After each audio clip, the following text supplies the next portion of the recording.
A cold autumn drizzle fell over the quiet cafe patio, turning the streetlights into soft golden halos against the dark. A man sat alone at the corner table. His jacket was old, the collar turned up against the damp. His laptop was a model that had gone out of fashion 3 years ago. His shoes were the kind a man buys when he has stopped thinking about shoes. He looked like someone life had already handled roughly and set aside. Then a young woman pushed through the glass door, rain-soaked and apologetic before she had even spoken.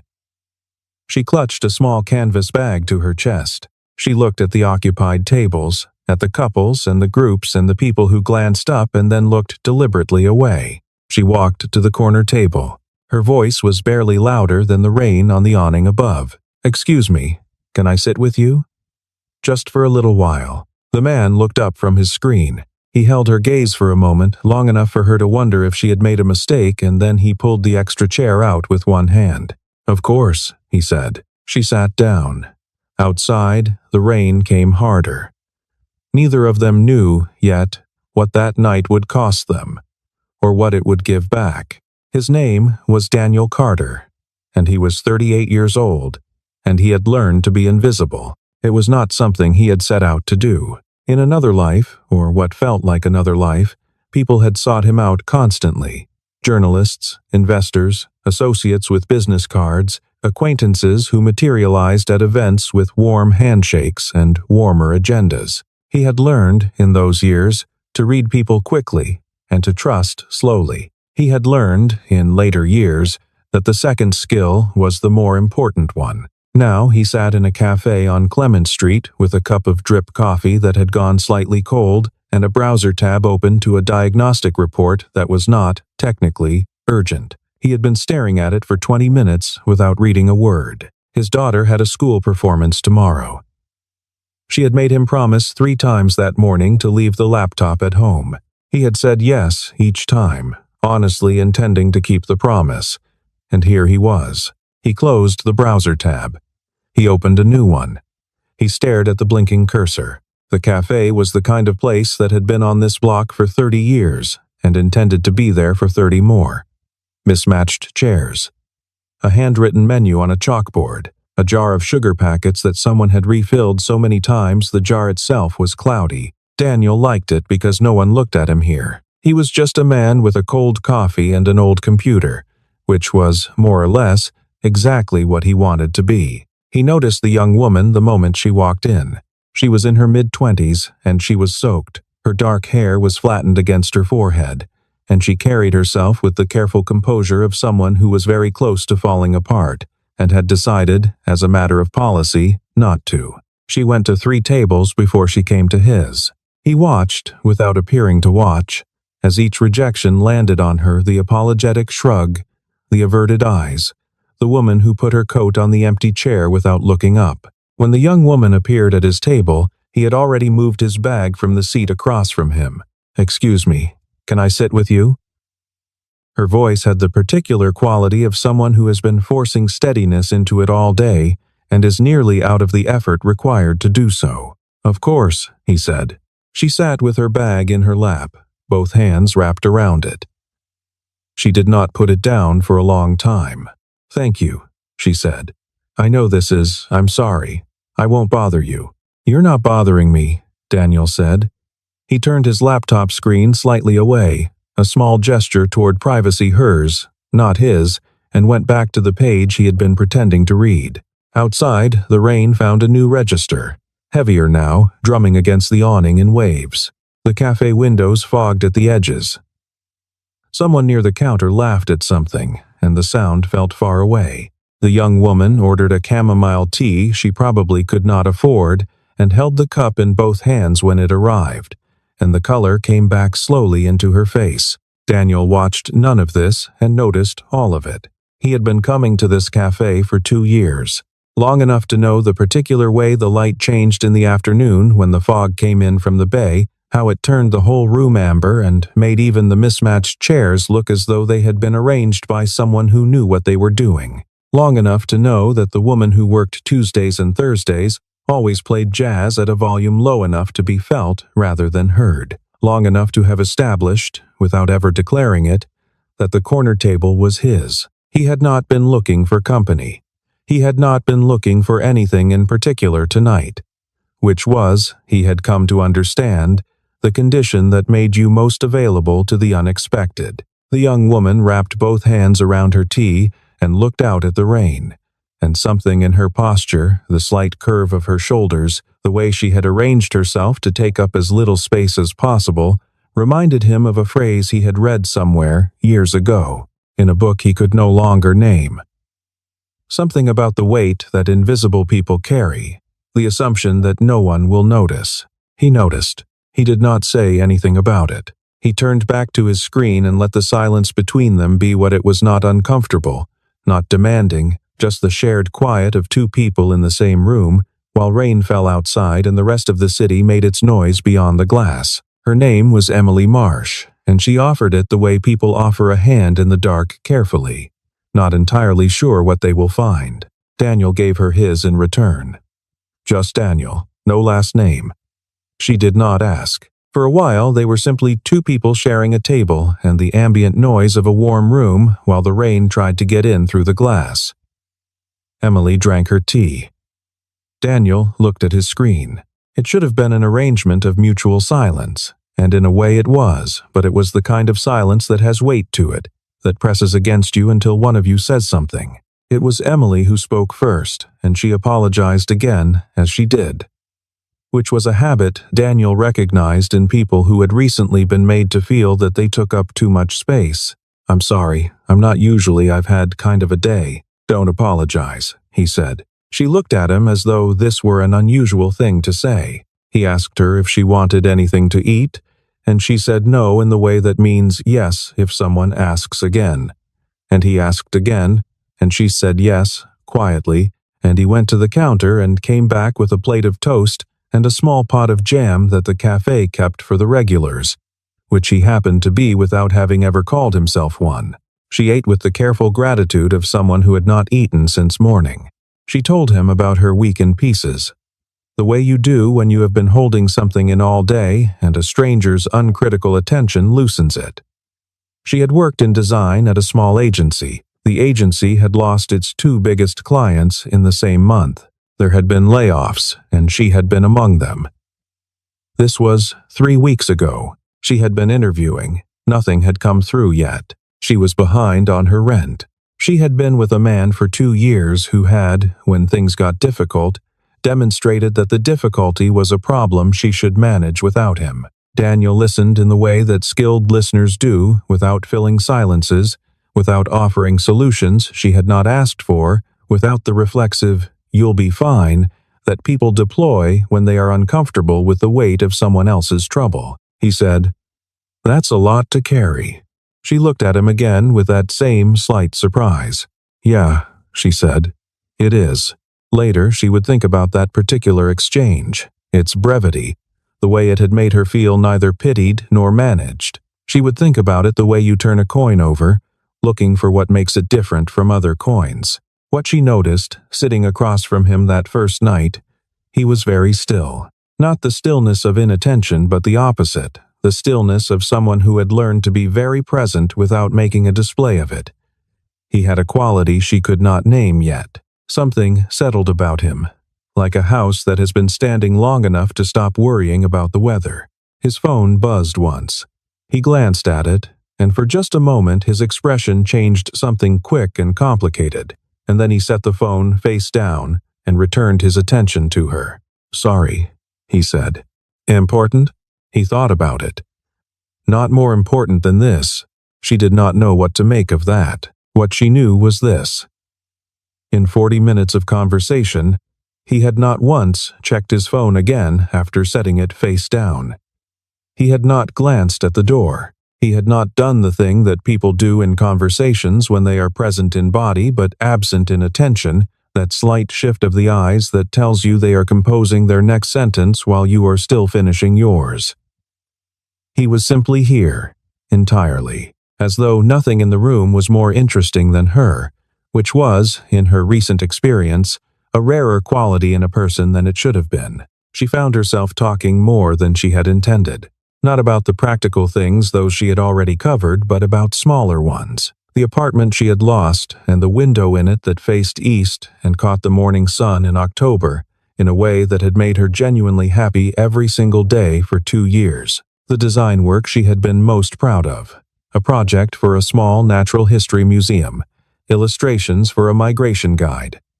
Work she had done carefully and well, and that had made her feel like herself. The feeling, these last 3 weeks, of not knowing which version of herself she was supposed to be now that the scaffolding had come down. Daniel listened to all of it. When she finished, he did not immediately respond, which she would have found uncomfortable with most people, but found, with him, oddly sustaining, as though her words needed a moment to settle before he disturbed them. Then he said, "The museum guide. What did the birds look like?" She stared at him. "Out of everything I just said. The other things I understood," he said. "The birds I want to picture." She described them, and as she talked, she could feel something in her chest loosen. The particular constriction that had been there for 3 weeks, the one she had stopped noticing because she had gotten used to carrying it, releasing slightly in the warm air of a cafe on a rainy Thursday night. She noticed the laptop screen when he turned it slightly, not completely away, and the wallpaper caught the overhead light. A little girl, maybe 7 years old. Dark hair pulled into 2 uneven pigtails, which suggested the pigtails had been done by someone who loved her very much and had not had much practice. She was mid-laugh in the photo, her eyes squinted shut with it, and the background was a field with the gold-brown grass of early October. "She's beautiful," Emily said. Not fishing, just the honest response to an honest image. Daniel looked at the screen. His face did something quiet.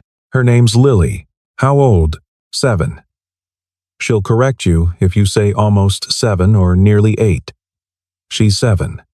There's a difference, apparently." Emily almost smiled. "She sounds exact. She is. Gets it from her mother." The sentence ended there. Emily heard the tense and did not press it. Daniel was quiet for a moment. Then, without being asked, "She died 4 years ago. Lily was 3. "I'm sorry," Emily said. "Thank you," he said, in a way that meant he had heard those words many times and still received them, each time, as what they were intended to be. He told Emily a little about Lily, about the pigtails, and the insistence on exactness, and the collection of small, smooth stones that lived in a jar on her windowsill, organized by color in a system only Lily fully understood. He told her that Lily had a performance at school tomorrow, and had extracted 3 separate promises from him about the laptop. "And here you are," Emily said. "And here I am," he agreed. He did freelance work, he said. Technical consulting. Some systems work. Remote contracts. Nothing that needed an office. It kept irregular hours, but it kept them fed. And it let him be home when Lily needed him to be home, which was the more important variable in the equation. Emily looked at him, the worn jacket, the old laptop, the drip coffee, and believed him completely. There was nothing in his manner or his surroundings that suggested otherwise. What she felt, listening to him, was something she had not expected to feel that evening. Steadied, as though the weight of her own week had not changed but had been redistributed slightly, made more bearable by the proximity of someone who had carried heavier things and was still here. "You must be a really strong father," she said. He looked at her for a moment, and then he looked down at his coffee, and he picked it up even though it was cold. "I'm just the only one she's got," he said.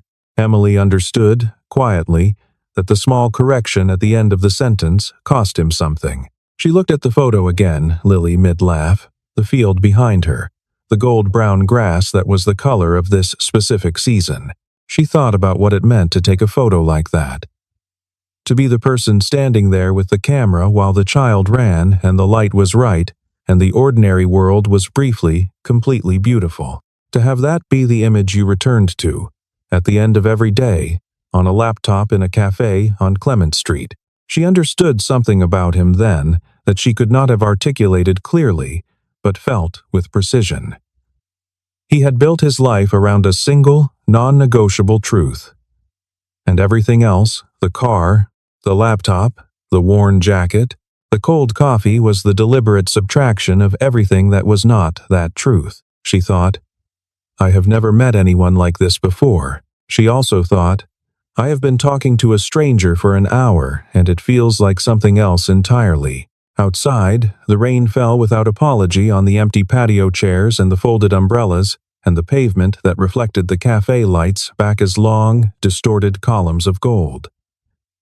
Inside, the room was warm.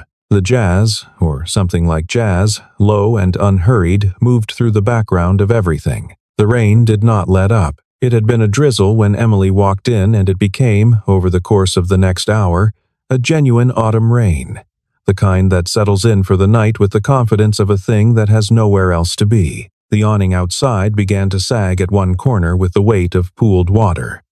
A couple who had been sitting on the patio gave up and moved inside, and the cafe became warmer and closer.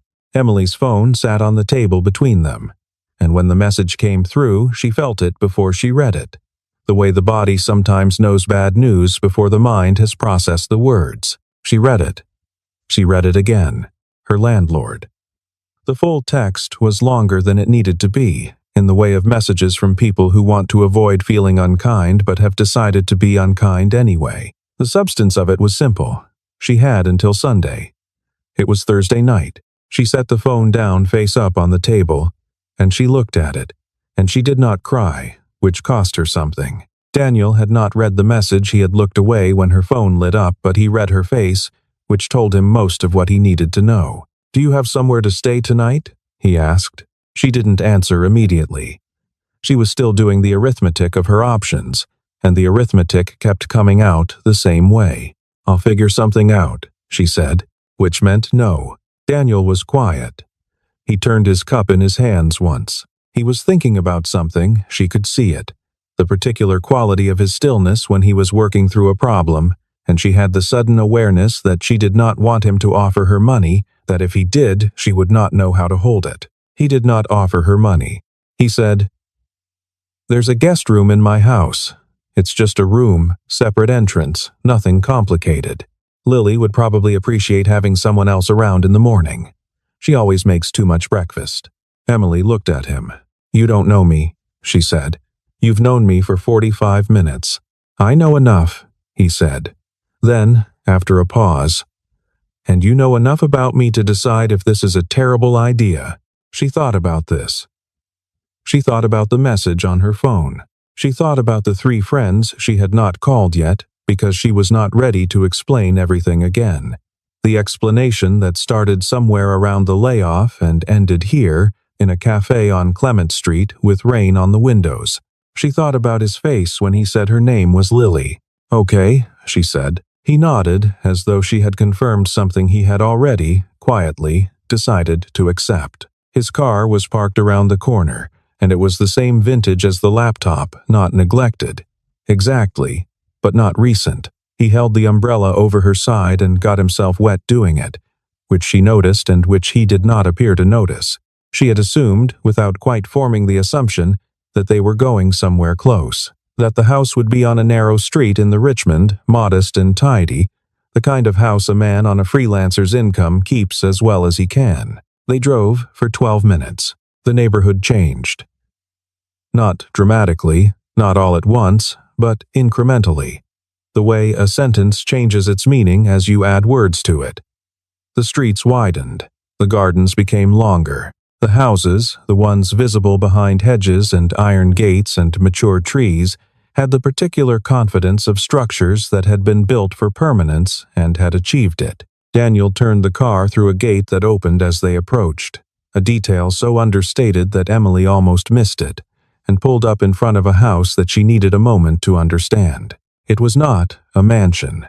It was not ostentatious, but it was large, set back behind old oaks, with warm light in the windows and a wraparound porch, and the comfortable authority of a house that has been loved by the right people for a long time. The garden was carefully kept, but not formal. There were 2 bicycles leaning against the side of the porch, and a pair of small rubber boots by the door, and a chalk drawing on the front path that the rain had mostly blurred. Emily sat in the passenger seat for a moment without getting out.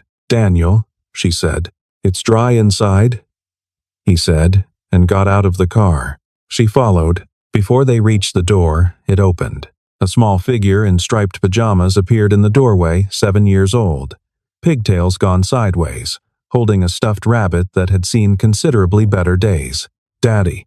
Daniel crouched down and she went into his arms without a word, the way children do when they are past the age of dramatic reunion but have not yet learned to pretend they do not need it. He held her for a moment with his eyes closed. Then Lily looked up and saw Emily. She considered Emily with the direct, unembarrassed assessment of a 7-year-old who has not yet been taught to look away. "You're wet," Lily said. "A bit." Emily agreed. "We have towels," Lily said, with the gravity of someone delivering important logistical information. Then she turned and went back inside, clearly expecting them to follow. Emily looked at Daniel. He shrugged, a small, helpless gesture. "She's very practical."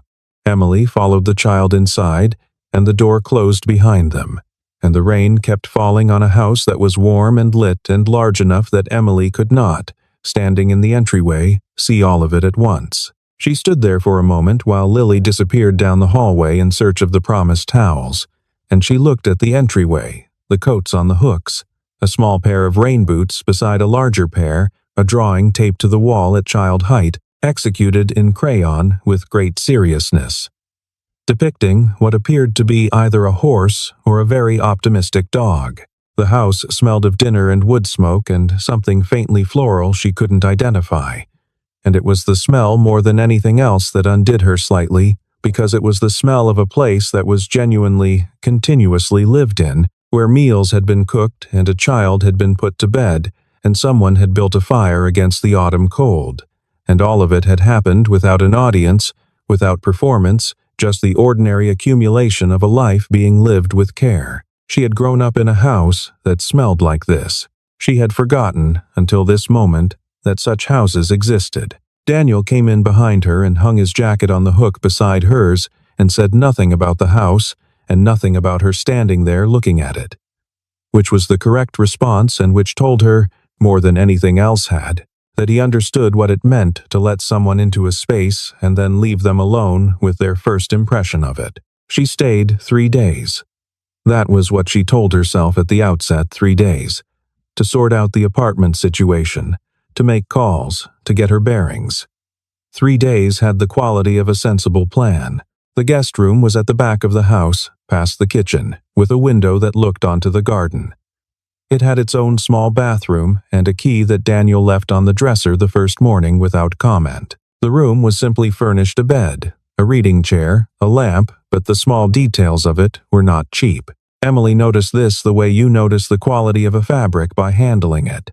The weight of the curtains, the feel of the towels, the way the door closed with a solid, precise click. She noticed other things. The room Daniel used as a study, she glimpsed it once through a half-open door, had 4 large monitors arranged in a workstation configuration she recognized from technology companies she had designed materials for, the kind of setup that cost more than her last 3 months' rent. There were phone calls. He took them in the study with the door closed, and she could not hear the substance of them, but she caught fragments, words like quarterly and due diligence, and the phrase, "we can't move the timeline," said with the flat authority of someone who was not asking. There was a letter, left on the kitchen counter one morning, from a private bank she recognized.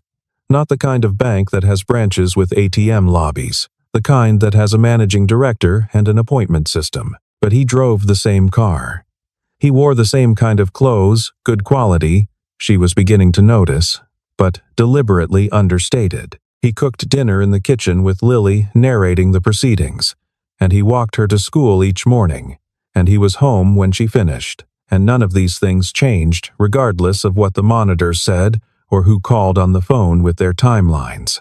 On the second evening, while Lily was in bed, Emily was in the kitchen and found herself with her phone in her hand and a search term in the bar before she had consciously decided to look. Daniel Carter, San Francisco, technology. The results came back. She sat with the phone and read. Not quickly, slowly.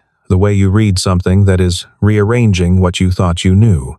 A piece from 5 years ago in a technology publication. A clean exit from a cloud infrastructure company he had co-founded. Acquired for a number that made Emily set the phone down and pick it up again. A brief profile from 3 years ago, after which the coverage dropped off almost entirely. No panels, no public appearances, no announcements. A small item, 18 months old, noted that Daniel Carter had made a quiet investment in 3 early-stage companies. She looked at the name for a long time. She thought about the cafe and the corner table, and the way he had pulled the chair out before she even finished asking. She thought about the toast he had ordered without making it into a gesture, without attaching anything to it, no expectation, no performance of generosity, just a plate of food because she was hungry and he had noticed. She thought about the umbrella on the walk to his car, the way he had held it over her side. None of these things changed. That was what she kept returning to. The knowledge. In the background of everything she had seen in the last 2 days, the monitors, the phone calls, the letter from the bank, was that none of it had changed the texture of a single hour in this house. He cooked dinner the same way. He helped Lily with her math homework the same way, which was to say patiently and with the willingness to be wrong. To demonstrate that wrong answers were part of the process rather than evidence of failure. He made coffee in the morning and left a cup on the counter for Emily without announcing it, in the specific, unremarkable way of someone who has decided, without drama, that you are part of the household now. The money was real. The man was also real. She was trying to understand how both of those things were true at the same time. She set her phone face down on the counter and went to bed. She asked him the next morning. Lily was at school. The kitchen was in that particular quiet it had after she left dishes in the rack. The coffee still warm. The slight readjustment that a space makes when a 7-year-old has just vacated it. Emily set her phone on the table with the screen up. He looked at it. He looked at her. "When were you going to tell me?" she said. He picked up his coffee. He took a slow drink. He set it down again. "I don't usually tell people," he said. "I'm not usually people." He considered this for a moment. Then he pulled out the chair across from her and sat down. He had built the company over 6 years, he said. Boring years. In many ways, server architecture, infrastructure problems, the unglamorous plumbing of the internet. He had co-founded it with 2 people he trusted, and they had built something useful. And then a larger company had decided it wanted that useful thing and had been prepared to pay significantly for it. The sale had taken 9 months of negotiation.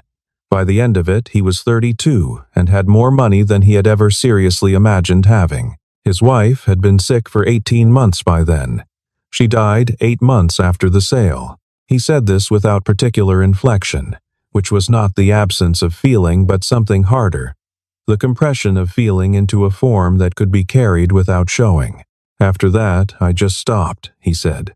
"Stopped appearing at things. Stopped taking meetings. I had Lily. That was the job. The consulting work," Emily said. "Real," he said. "I do it because I like the problems, not because I need to." She looked at him, the worn jacket hanging on the back of his chair, the old coffee cup, the complete lack of performance in anything about the way he inhabited this kitchen. "You could live anywhere," she said. "I live here," he said. "Lily likes her school. She likes the garden. She likes the man who runs the bookshop on 6th. Moving would be about me, not her." Emily was quiet for a moment. "Why the old car?" she asked. "The old laptop. Thanks for watching.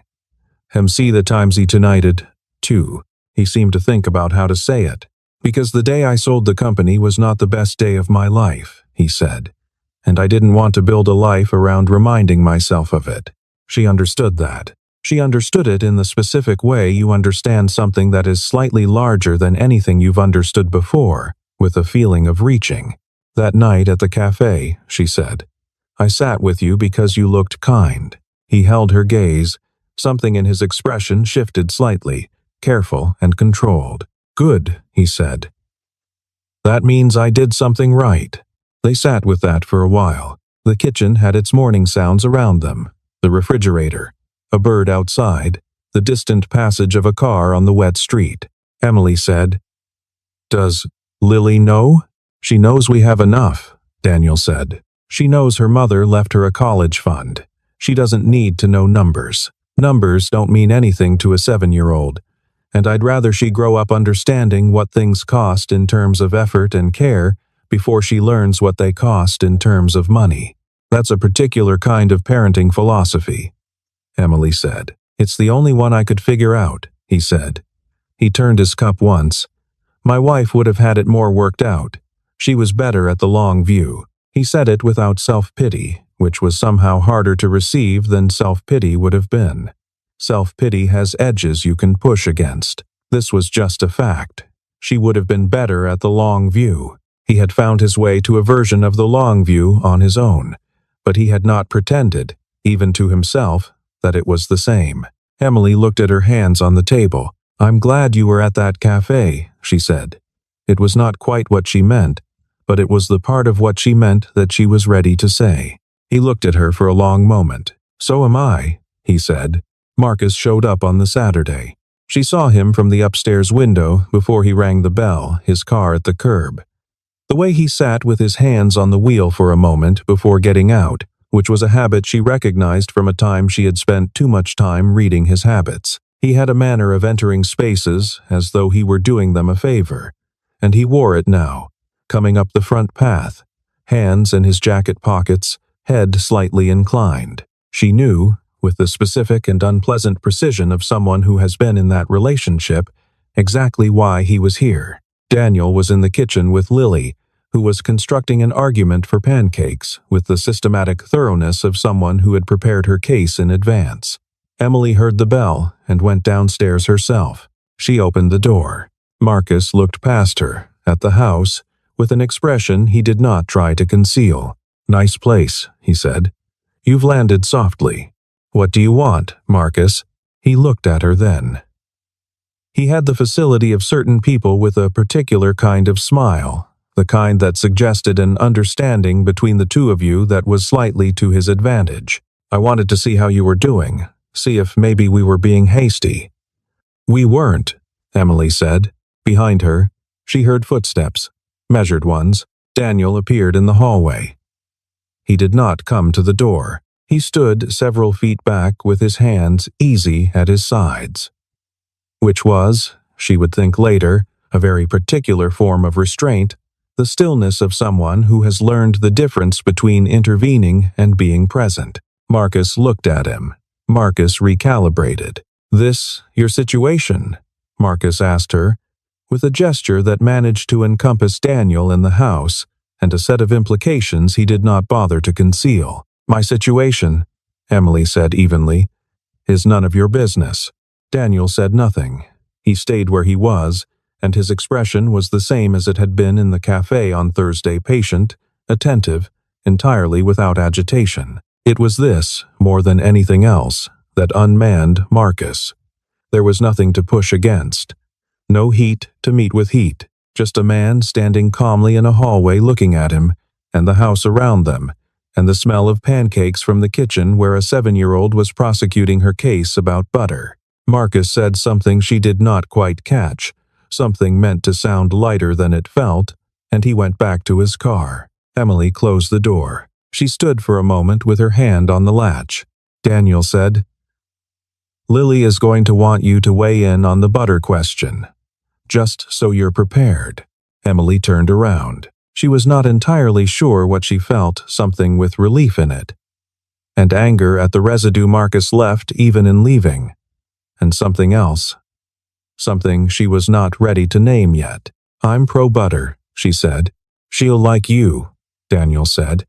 He turned back toward the kitchen, and she followed. October sharpened over the next 3 weeks. Emily found a temporary position, a 3-month design contract for a small publishing house that had been recommended by someone she'd worked with before. The money was not abundant, but it was real, and it let her start looking at apartments with the calm attention of someone who has options, rather than the anxious attention of someone who does not. She did not move out immediately. There was no particular reason to rush, and Daniel did not create one. The arrangement had settled into something that was not quite routine but had the texture of one coffee in the morning. Lily's logistics. The evenings, when Daniel worked late in the study and Emily sat in the kitchen with her laptop and her design files and the house's specific quiet. She went to Lily's soccer practice on a Wednesday because Daniel had a call that ran long. She stood at the sideline with the other parents and watched Lily pursue the ball with great conviction and inconsistent technique, and she felt, standing there in the October cold, an uncomplicated gladness that surprised her. Lily told her about the stones on the windowsill. Each one had been found somewhere specific: the beach at Half Moon Bay, the park where her mother used to take her, the garden after the first hard rain last November. She explained the color system in careful detail.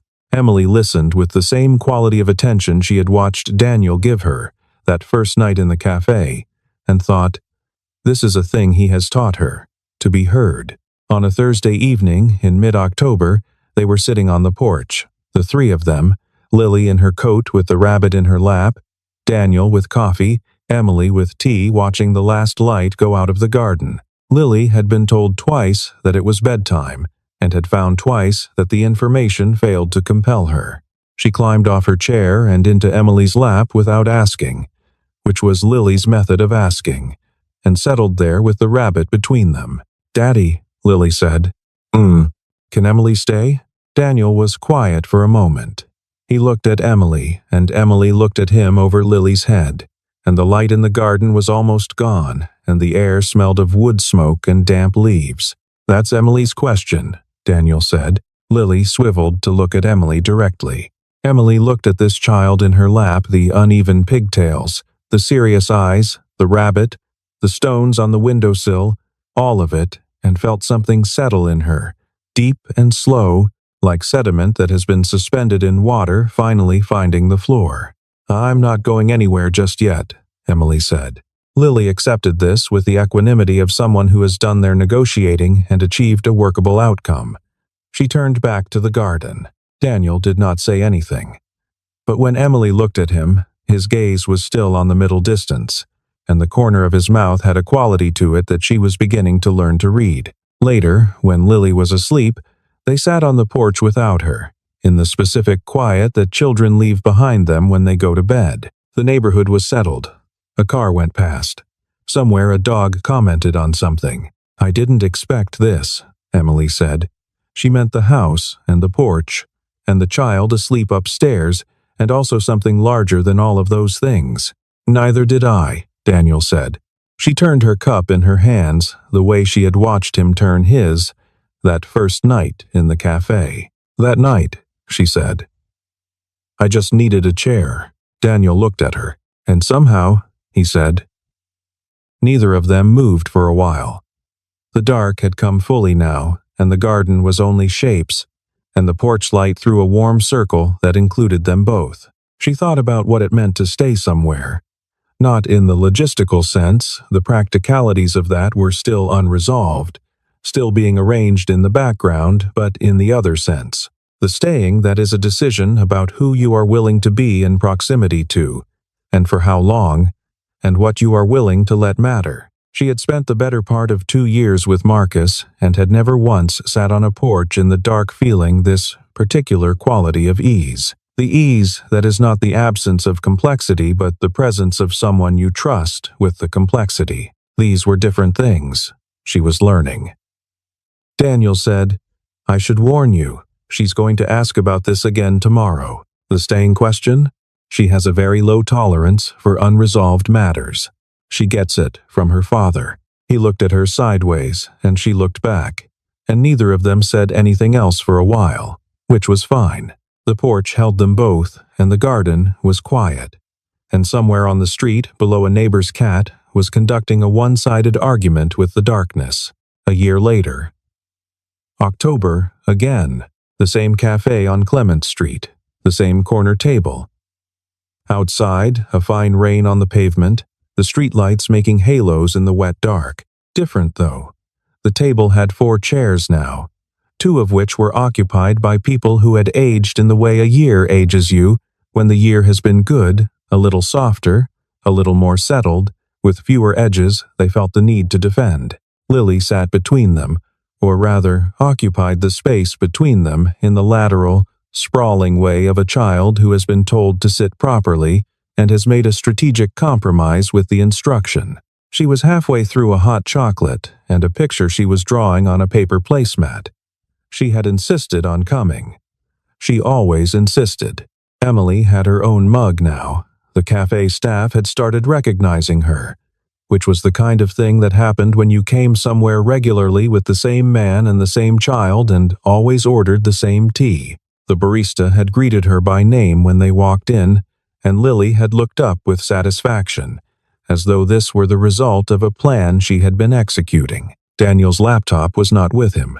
Emily had noticed this with the specific pleasure of someone who knows the significance of an absence. He had left it at home. He had not mentioned it. It was simply not here. She had found a job she liked, a mid-sized design studio with good people and interesting problems, and a principal partner who ran the place with the kind of direct, uncomplicated professionalism that Emily had not known to look for until she had been in its absence. She had rented an apartment in the spring, a studio in Noe Valley, close enough to walk to Daniel's on the evenings she did not stay. The apartment was hers, entirely, and she had furnished it slowly and on her own terms, and it was the first place she had lived that felt like a decision she had made rather than a circumstance she had arrived in. Lily had opinions about the apartment. She had expressed them. Emily had adopted two of them.